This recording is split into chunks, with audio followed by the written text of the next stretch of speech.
எங்களுக்கு நடத்தப்படும் பாராட்டு விழானது திருவிழான்னு சொல்ற மாதிரி பெரும் ஒரு விழா போல நடத்தும் இந்த மேல காட்டு விலை பொதுமக்கள் உங்கள் அனைவருக்கும் என்னுடைய வாழ்த்துக்களும் வணக்கங்களும்.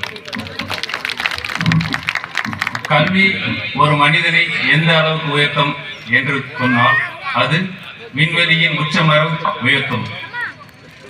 அதற்கு எடுத்துக்காட்டாக நமக்கு எக்ஸாம்பிளா இருக்கிறது தான் நம்மளோட இஸ்ரோ தலைவர் அவர்கள். ஒரு மேல காட்டுவிலை என்ற ஒரு கடைக்கோடி ஒரு கிராமத்துல பிறந்து ஒரு அரசு பள்ளியில் படிச்சு தமிழ் மொழியில் படிச்சு இந்த பொறுப்பை அவர் அடைந்திருக்கார். சொல்ல போனா பாத்தீங்கன்னா ஒரு 20 வயதுல பாத்தீங்கன்னா 1984 அவர் இஸ்ரோல வேலையில செய்யறாரு. இன்றைய காலகட்டத்தில் நம்ம என்ன நினைப்போம், ஒரு அரசு வேலைக்கு போனோடனே போதும்னு சொல்லிட்டு அப்படியே நின்றுவோம். அதுக்கடுத்து நம்ம அடுத்த ஸ்டேஜுக்கு போறதை பத்தி நம்ம நினைக்க கூட மாட்டோம். இஸ்ரோ என்றது மிகப்பெரிய அமைப்பு.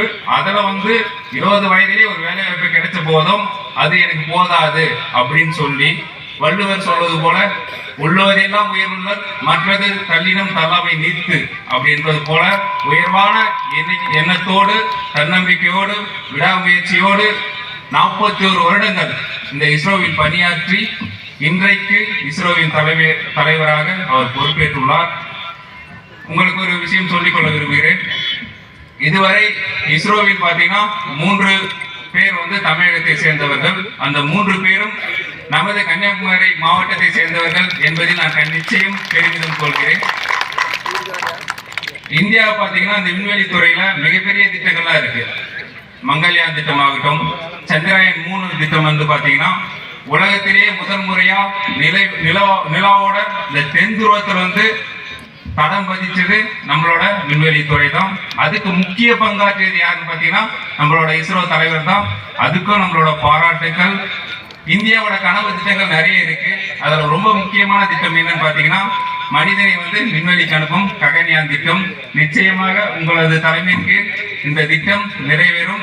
மேலும் சந்திராயன் 4 திட்டமாகட்டும், வெள்ளிக்கோள் ஆய்வு திட்டமாகட்டும், அனைத்து விதமான திட்டங்களும் நிச்சயம் உங்கள் தலைமையில் நிறைவேறும். எல்லாவற்றுக்கும் மேலாக நீங்கள் ஒரு பேட்டியில் சொல்லியிருப்பீர்கள், இந்த விண்வெளி ஆராய்ச்சி துறையானது பாமர மக்களுக்கும் நிச்சயம் பயனளிக்கும் வகையில் என்னுடைய பணி இருக்கும் என்று சொல்லியுள்ளீர்கள். அதுக்கு நிச்சயம் வரவேற்கத்தக்கது, போற்றத்தக்கது. உங்களது பணியானது இந்தியாவை இந்த விண்வெளி பொருளாதாரத்தில் 8வது இடத்திலிருந்து நிச்சயம் முதன்மை இடத்தை நோக்கி நகர்த்தும்.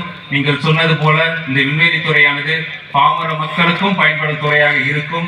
உங்களுக்கு மீண்டும் ஒரு முறை என்னுடைய வாழ்த்துக்களை தெரிவித்துக் கொள்கிறேன். நன்றி, வணக்கம்.